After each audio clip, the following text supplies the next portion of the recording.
So in the last couple of months, I've been writing all four of the major Marian antiphons for the liturgical year.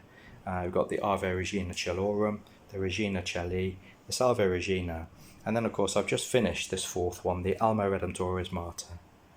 And with this one I've used a slightly bolder script. If I put that like that, it's a bit like going from that one to that one, it's a bit like pressing bold on the computer. Can you see? It's just a bolder, thicker script.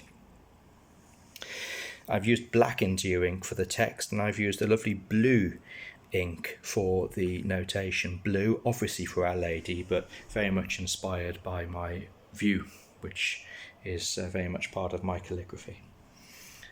Now, around the actual body of text and music, we've got this very gentle, stylized foliage, and it centers around this gilded A, which is one of my favorite letters. It's such a beautiful shape and very high Celtic. And you see that the fabric of the paper is shining through the gold. I've not made it mirror-like.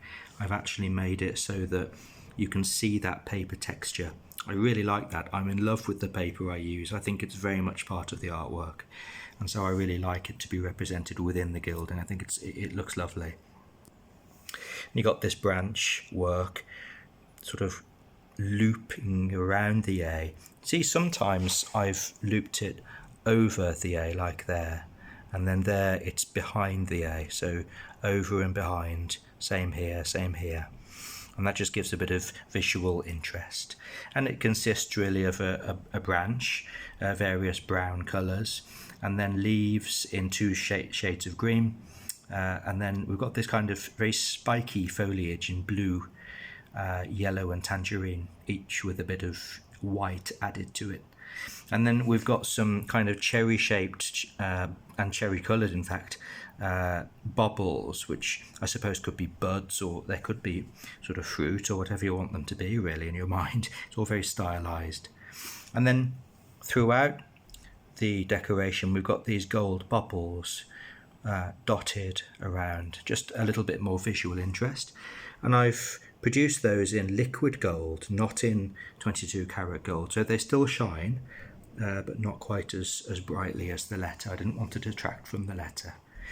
So that's the top A, and then that kisses the second branch here, which comes up from the V of Virgo.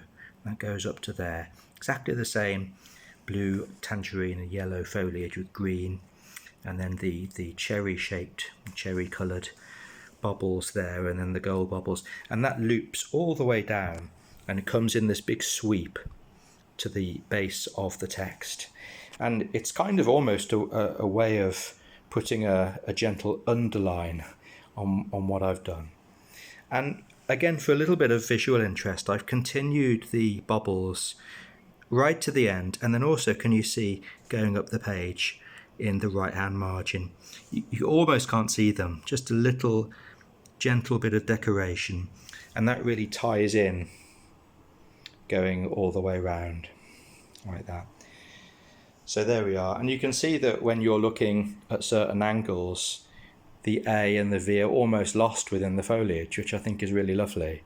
And then suddenly when the light catches the leading letters, they suddenly kind of pop out of the page, and you can't avoid seeing them and looking at them. So there we are, that's the fourth of the Marian antiphons. I really hope that you enjoyed that little talk through, and do let me know if you have something you'd like me to write. I do undercharge for pretty much all my calligraphy. I see it as a ministry, so let me know what I can produce for you, and I'll look forward to hearing from you. Thanks very much for watching.